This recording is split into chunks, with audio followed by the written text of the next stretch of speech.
History in the making. Healing to be awakened. Yeah, you are the star of your story at Let's Talk and Grow with Miss Roshumba. You know, my son is born on a Wednesday. Seen and felt because they are the largest group. And so my we got your back. No, we're not perfect.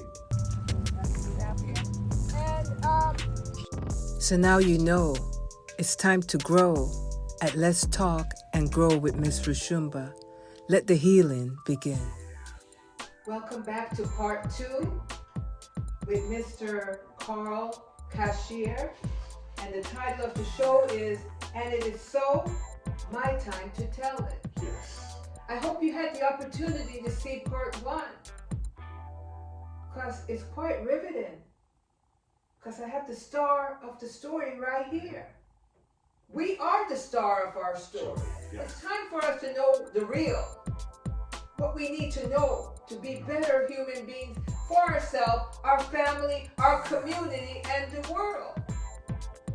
So, you know, I like what you were saying when we were on break about, you know, those 5 important factors that one should really know.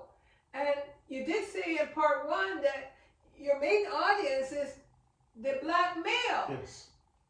Because you recognize as a black man what it took for you to make it Yes. to 3 scores and 10, Yes. which is 70 years old. Mm-hmm. He knew what it took. So young people, I know you often say, oh, what's the OG have to tell me? What? You want to make it to be an OG. And as you could see in the 21st century, you can't make it to be 25. Yes. So something is going awry. And so I thank the Creator for aligning us together. And for He to say yes. And for me to do the work consistently. I get no pay.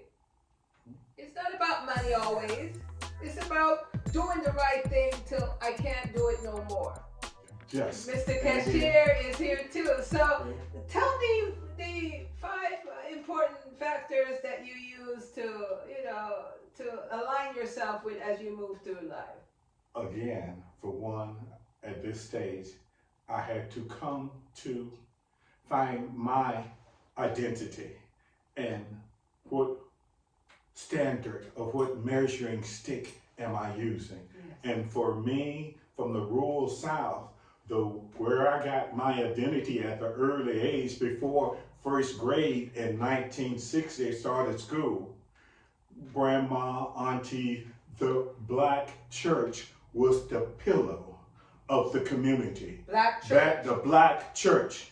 A lot of houses back, we didn't have telephone. Yeah. Like I said, going to have nobody, my favorite aunties that around me, no houses without any electricity, any plumb. There's no telephone there. You had to holler out or send a young child to go deliver a message or note which you wanted me to talk with so-and-so. And where did the message come to first? The church house. People would hear the church bell ring, and certain number of rings and tone meant whether it was come right away or take your time and get there. But the elders and the seniors were meeting at the church house. And now, what's the problem? What's the situation? And what do we need to do? Interesting. You know, I want to highlight what you just said. So the ringing of the bell from the church indicated the importance of the message? Yes, the importance of the meeting. Whether you drop what everything, you're out there in the field, cropping, plowing, you tied the horse or mule up, you left the picking, you left nailing or putting together, the women left their washing, the seniors, we need to go to the church house because this is important. An emergency right now. And what he's saying is so important. This is exactly an original way in Africa. In Ghana, the drumming. The drumming tells you whether the people are going to meet now. You know, so you could see the fact that we are a descendants of the motherland of the Africa. motherland. We come again, we cannot You know, forget. and although and they mix you up and blend you that you are from different tribes, that you don't know certain things, Africa is in you. The roots, the basic principles are still there. Yes. Unity. Together we stand. Divided we'll fall. We'll fall. And if we stand strong, if we again look at nature, animals, they put the little ones in the middle and the elders around to protect from what the mothers and fathers are do. Yes. Gather the little ones under their wings to protect from the environment of the elements. The same holds true to us. We are to protect. We are protectors. And I, again, significant of my story, that story, yes, I want to share and get it out there so someone will take heart and examine and do a self-evaluation. Where am I at? Where am I going? What's it all about? Hopefully we can provide some enlightenment and help others. And again, I learned from mom, dad, the family around me, hey, I don't need to do that. They've been there and done that. Learn from my mistakes, and so that you don't hurt. yes, Get hurt like I got hurt. Because what he said about the children is so important. It's the protection of the children then during those difficult times that make him to be here at the age of 70 as a black man. As a black man. As a black man. And to not only be here, but to be here in a way that he is clear what is others and what is his. Yes. He's clear as to who he is. Because the illusion over time will fade away, and reality of who you are will come forward if you live long enough. Yes. And so, tell me about those 5 thoughts you mentioned in the beginning. The 5 thoughts, again, the 5 words consist. That the young youth should do. A young African-American male and female should do. Again, we have to I look at my mentors that he placed in my life. Yes. Showed me and gave me some things. And grandfather, consistency, commitment, dedication, humility, servitude. And again, it's about giving. It's about exploring. It's about finding in order. I need to show in 8 examples, working with the hand. Oh, yeah, they're aching, they're tired, but I have a timetable. I know I gave and again, your word, a lot of my elders could not read or write. Yes. They did not have the opportunity to sit in the schoolhouse. Right. So again, back then, your word was your bond. What's your bond? Your word, if you said yes that minute, and especially don't do a handshake behind it.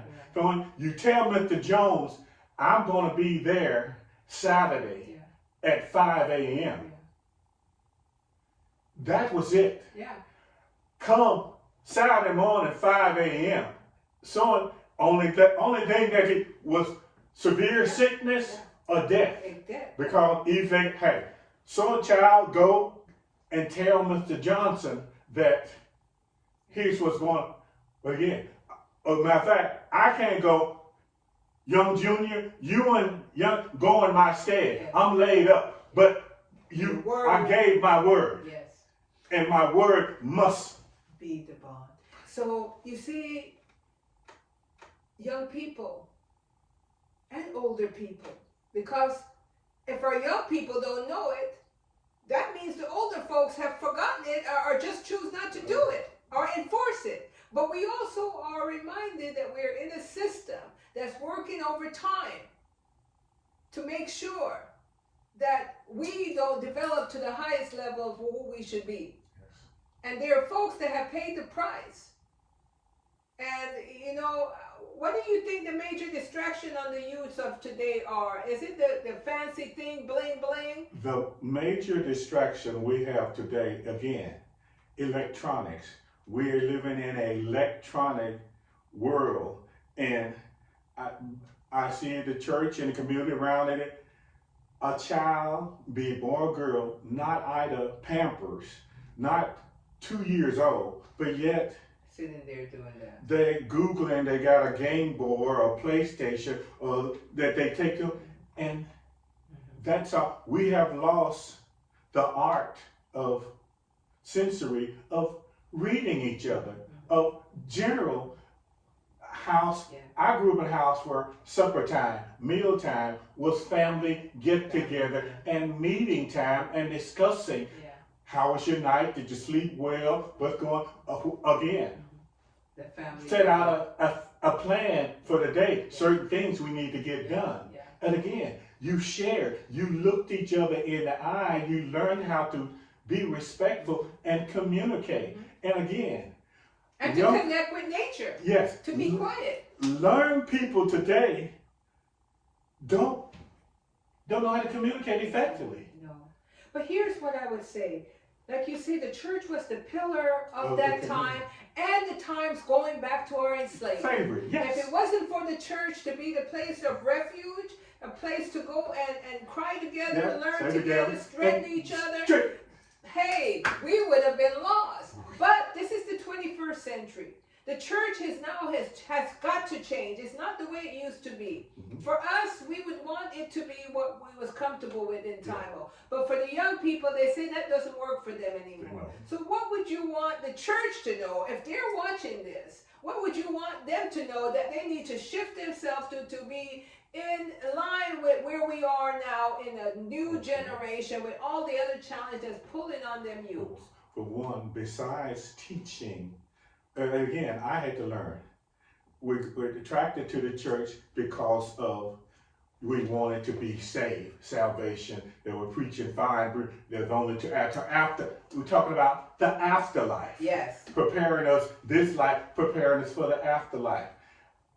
Is the church doing that still? Again, doing that still, but we got sidetracked and lost the true meaning of the good word. Yeah. One of the revelation and titles of the Bible is the book of life. And it's not just eternal life. Yes.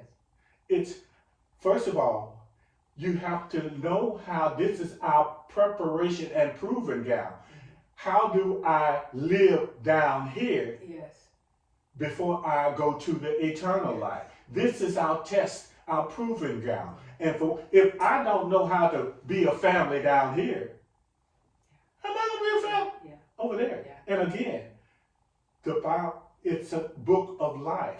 I need to teach a young man, a young girl, how to live with disappointment. So here's the and question. down here. Are the churches behind times in Yes. their teaching? And are they being puppeted in a different way than we would want them to economically?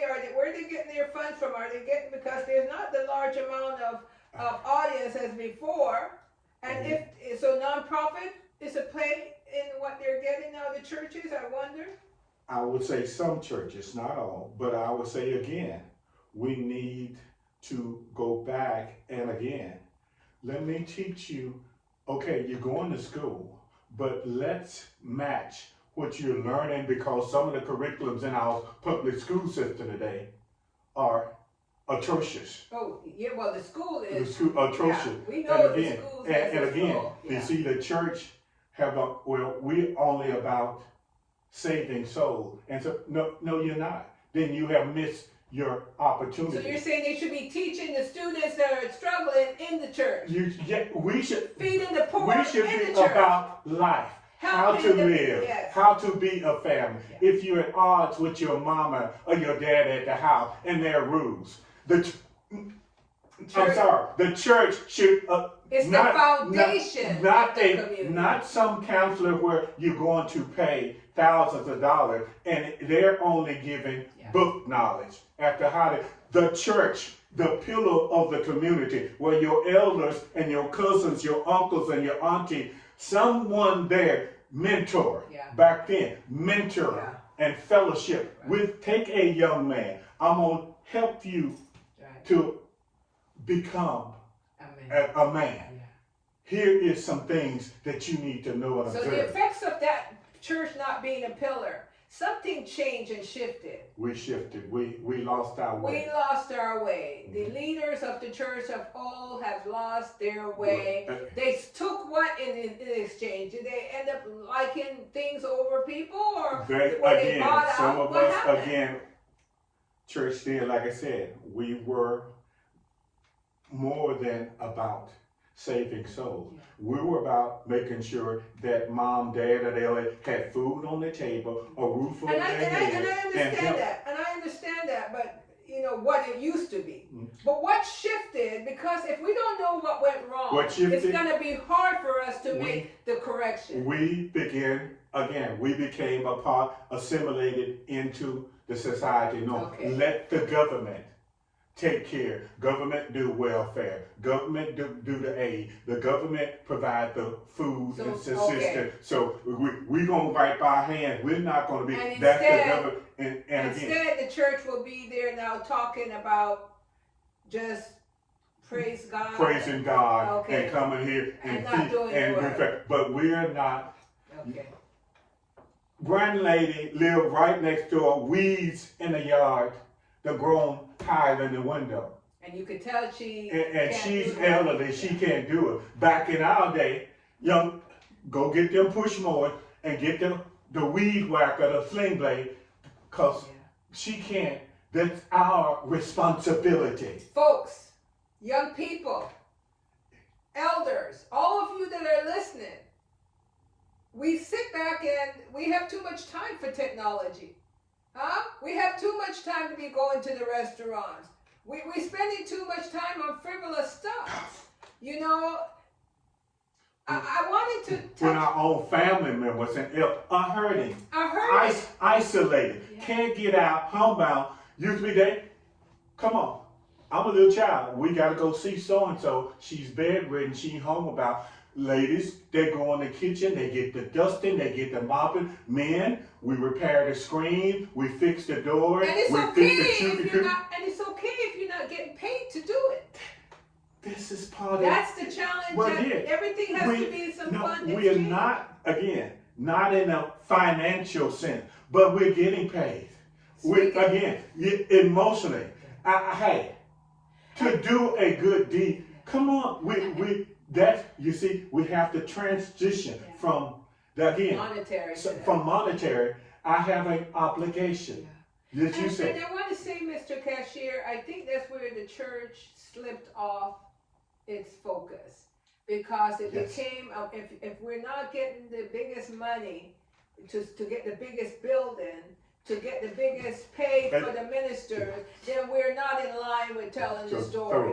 So we lost the connection to why we're there for the people of the church. You know, and they come and cry and they leave with broken hearts, not going anywhere. We became just like we became entertainers. How do I get people in here? And we do put on, instead of dealing with needs, the church began to deal with the wants. And ignore the needs. The needs of the people. When the people are hurting and crying, when they ain't got food. And again, I'm not going to hear your message about the afterlife and being a good person if I'm sitting here cold, naked, and hungry and hurting. Yes. And you have a pantry full, freezer full, you have a closet full of hot sheep, but you won't take the time out. No. So basically, the people are waiting. The right leader has not come in the church to say, we're ready now. Let's shift. Let's go back to the basic where, no, we don't depend on the government. Right. We're not depending on handouts. Yeah. We have it within ourselves. We're the ones we are waiting for. We're the community. Yes. We're right here on the block. That's right. Let's take the resources that we have. Yes. In the olden day, no, I ain't got no meal, but I have a pound of pinto bean. Yes. No, I ain't got no pinto bean, but I got a storehouse full of corn. Yes. No, I don't have, I have everybody bring what they have. Yeah. We're going to put it all together and feed those that don't have anything at all. We're going to share. Oh, don't worry. But today, we have lost that connection. Again, stay in your lane, mind your own business. Even, it's so sad. I think kids coming from school stop and have an argument, start fighting. Adults back in, oh no, who your child, who your parent? Come on, we got to deal with this. But now I see out there, I'm minding my business, taking my lawn chair, going in my garage, closing my door. I don't want to be involved for fear of being sued or fear of consequences. So, as long as we awaken a new day, and as long as we have a consciousness of truth in the righteous way. Righteous way. That's it, the righteous way. The righteous way, we can't go wrong.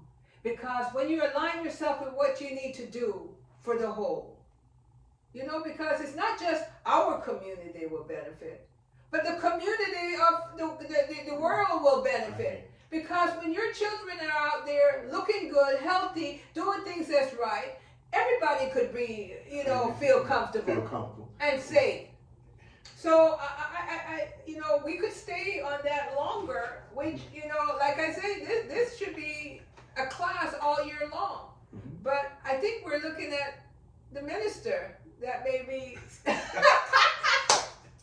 he has the experience, so he knows, but we just need a new way of doing things. Actually, it would be new for the young. For the young, but for those back to some basic life values and principles. That's it. Even again, back to our roots of Africa, a thing that they try. Hey, when we had to depend on ourselves and the family unit and the tribe to sustain everybody, and when one was hurting, everybody hurt. And again, we ain't leaving no one behind. And I must say, once we start to begin to let that sink in and remember, there would be not so many people. There would be no one on the street living under some shrubbery. There would be none there. On the street. Because I am my brothers and sisters' keeper. Yes. So we're going to shift directions.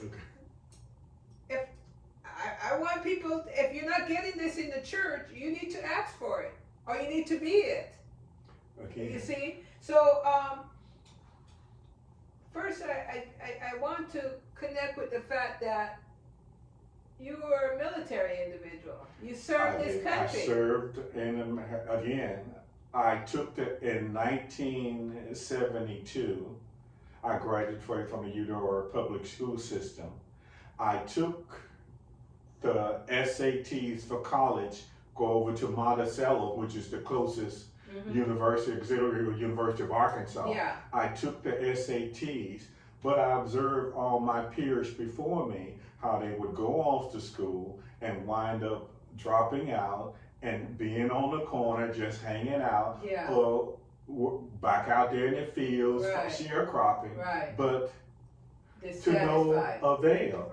And as I said, I was raised in a time when we had no electricity. We didn't get our first TV, black and white TV, until about 1963 in our house. Some neighbors had black and white TVs, and I watched shows like Mutual of Omaha, Wild Kingdom, and just the simple principle of watching the sun come up and rise and it's daytime here, it's nighttime somewhere else. People are sleeping, or it's noontime, people are eating, or people having dinner. I decided to know more, to experience this. I need to explore the world, and I got the paperwork and decide I'm going to the military. Was offered you for 4 years of my service, but you're offering me free education, free room and board, meals, uniform, everything taken care of if I give you 4 years.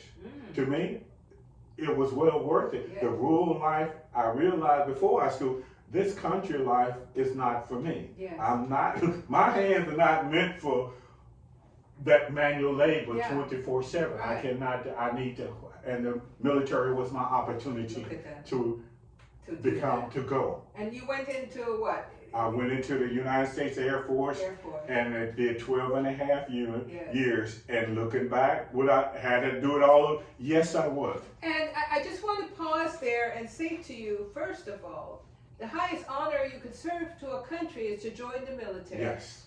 Mm-hmm. And so with that, I give you respect for having Thank you. joined the military of the United States of America and served 12 years. Respect to you, sir. Yeah. And I also would want to add to that, you know, even more of respect is, and a lot of the audience may not know, that the African American man has served in every war since the conception of this country. Yes. Whether he was respected Or or honored or not. All under segregation at times. Right. Yes. So even that much more for you to say that you were going to take your chance and go into the military at that time after leaving school. And by the way, he didn't say this, but he went to a segregated school majority of his years until Yes. high school, correct? Yes. From the first grade, started first grade in August of 1960 to 1970, which I was in an all-black segregated school. The Eudora Dragons. That were our motto. We were the Dragons, and we were on the east side, on our side of town, on the east side of town. But you know, in front of the school was right across from the compress for cotton processing and the cotton gin. You know, and again to watch them trailers come across after school. If I didn't work with my uncles or grandpeople on that, we would go out. Tire out, somebody would come along with a wagon or a little old Jeep, and we would go out and pick or chop cotton to make some money for the family, to buy my school clothes, to supply what I need. You learn how to work for it. Yes. There were no handouts.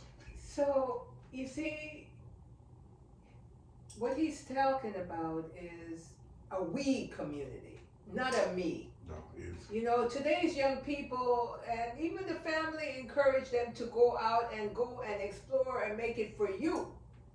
But for us, then it's like a we, because your job is to make strong for the family. You know, and we've lost that concept, folks. And you see, go ahead. grew up during a time where, and again, go back to Africa, where your family name meant something. Just to be a Jones, to be a Cashier, to be a Williams, that had significance. It had a life all its own. There was no street in Eudora that I could go on. And you don't see nobody, but their eyes are on you, ears are listening, and you get too loud, you say the wrong thing. Guess what? Window shades gonna go up, screen door. Young Jones, young Cashier, come in. Even though sometimes to the point, hey, Mama gave me permission to go down to the school to hang out after school at the little teenage cafeteria. But I'm out there on the corner laughing with a couple of my buddies. Not doing it, just laughing. Mr. Jones, what are you doing out? Hey, come on, go with me. I'm walking you home. I dare not pull a note up or think, no, I ain't going home. Mama and Daddy told me I don't have to be home till 9 o'clock at night. You lost that was to tell some adult, even a town drunk or whatever, tell them, no, I'm not gonna obey you. You know what he's saying to me is a telltale that when we left the country, when we left our communities and go in search of a better way in the north, south, east, west, you lost the foundation, the cocoon, that community, that pillar that kept us while we grow and become stronger. And so what we're seeing now with our youths talking to the parents, some parents are fearful of their own sons and daughters. Yes. And so we have to reassess what has happened and where we're going and what we need to do. And as long as we have 10, we have time. We have time. So we're going to pause and call this part 2. Part 2. Because I know your head is swimming with some important story and knowledge and awareness and awakening and enlightenment. And for those in the African continent, I want you to take heed. Don't say, well, they're not an African from the motherland, they're in the diaspora, that our story is not valuable. Please, hear our story. Because our story is your story. Because we are surviving. And we're trying our best to thrive. So, Yes. Mr. Karl Cashier. Oh, good. Part 2. Thank you. Part 2 Thank is you. here. So, Thank you. folks, like I said before, subscribe. Leave a comment. Thumbs up. Yes. I want to hear your comment. I want you to speak to me. You know, because I'm not familiar to you as the journal you see on the regular TV and the cable channel, don't mean that I'm not taking my part and doing my part. I'm doing my part. Energized by the ancestors, energized by the stories that must be told, and I'm not waiting for anyone. I'm going to do my part. And Mr. Cashier is doing his. And I applaud you for doing your part. Thank you, sir. For taking an active role in trying to share with the world. Hey, The truth. be aware. Yes. Be aware. Because we're still here. Be aware. So, and it is so. My time to tell it, part 2. Yes. So we're going to come to part 3 momentarily. Thank you. So now you know it's time to grow at Let's Talk and Grow with Miss Roshumba. Let the healing begin.